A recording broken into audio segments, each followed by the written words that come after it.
Using these 35 Minecraft mods, most of which can be used in any server, Minecraft can come perfect or at least as good as it can get without actually cheating the server side.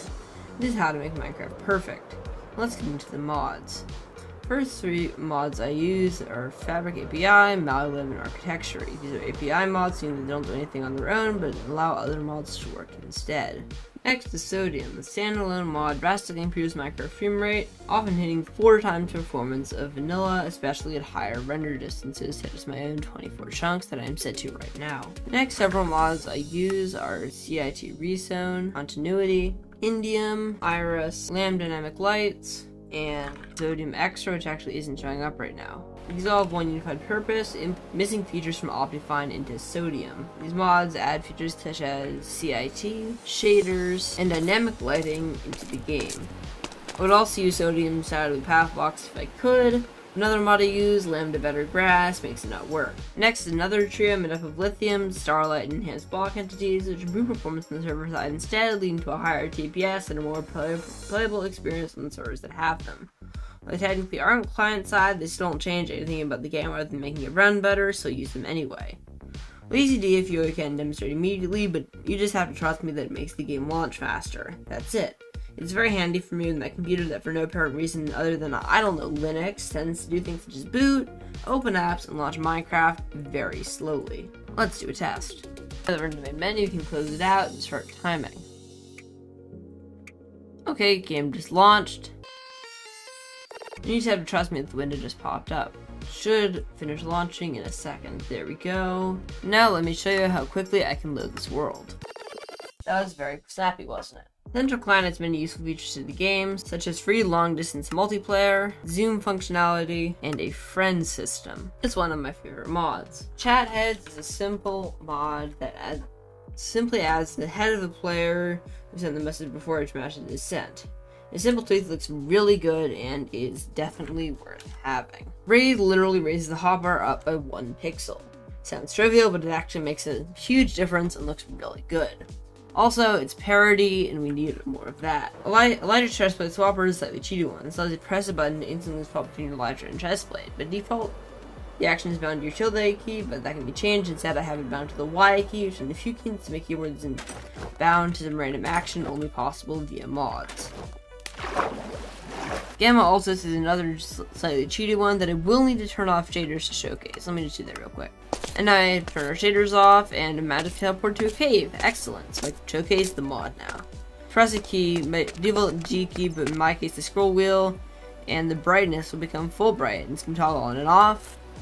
It's not by default this smooth, but that is an option you can turn on and off within the config file, which can be accessed using a mod I will showcase later. Tweakeroo is my only mod that transcends being slightly cheaty, instead landing squarely in the moderately cheaty category. It allows me to do many things not possible in vanilla, such as let me get the worst part over with, having an auto clicker, and free cam functionality. Although it can be used in any server, be warned as many of the more radical tweaks may upset the anti-cheat of larger multiplayer servers. Mathematica is by the same developer as Tweakeroo. This one allows me to import schematics of builds between worlds, and build according to the schematic in the world you imported to. It does not gather materials for you, nor does it place the blocks without some kind of player intervention, although easy place mode allows you to build large projects much faster than in vanilla.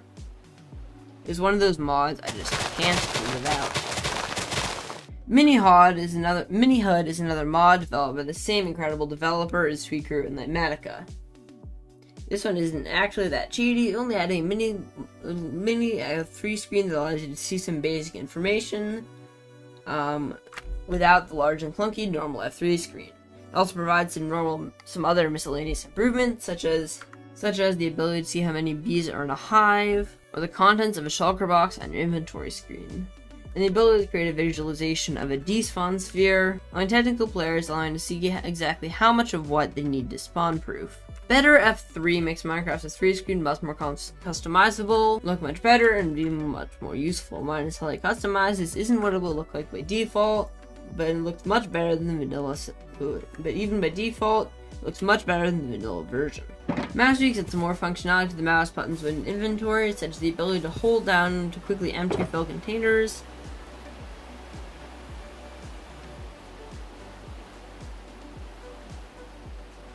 As well as picking out only certain items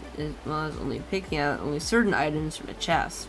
Inventory tabs allows you to access multiple nearby chest entities, such as furnaces, chests, shulker boxes, and crafting tables from your inventory, using tabs above and below the GUI. Admittedly, it is a little cheaty, but you still use it in tabs anyway. It may surprise you, but it actually uses the Hermitcraft memory zoom avoid, so if he's using it, you should probably give it a try. Auditory and President's Footsteps both enhance Minecraft's sound system in some way. You should totally give them a try. Not enough animations, and some more animations, such as looking at a map or torch, properly riding boats, seeing weapons held to your side but not being held. It is small but nice. Effective and visuality both add more particles to the game. Enough said.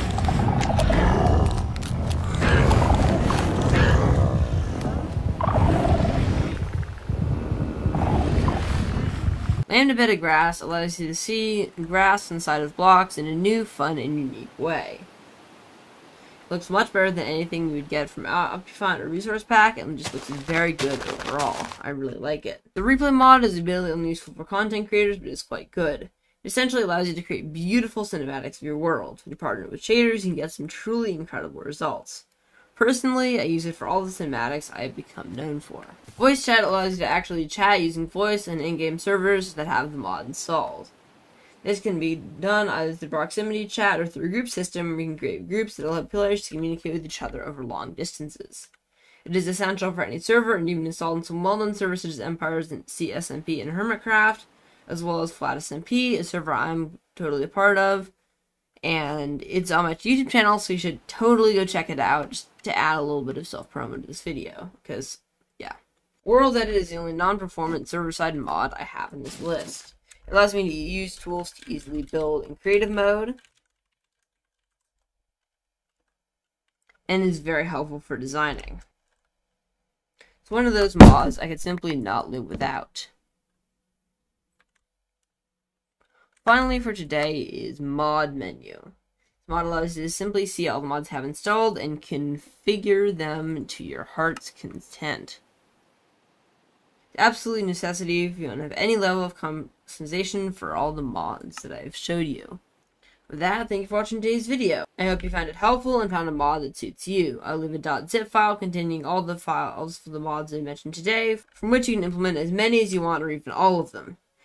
You can also download all these mods from either CurseForge or Modern. These mods are for Fabric 1.19, not 1.19.1 or 0.2, and should all work together without issue. Again, thanks so much for watching, and goodbye.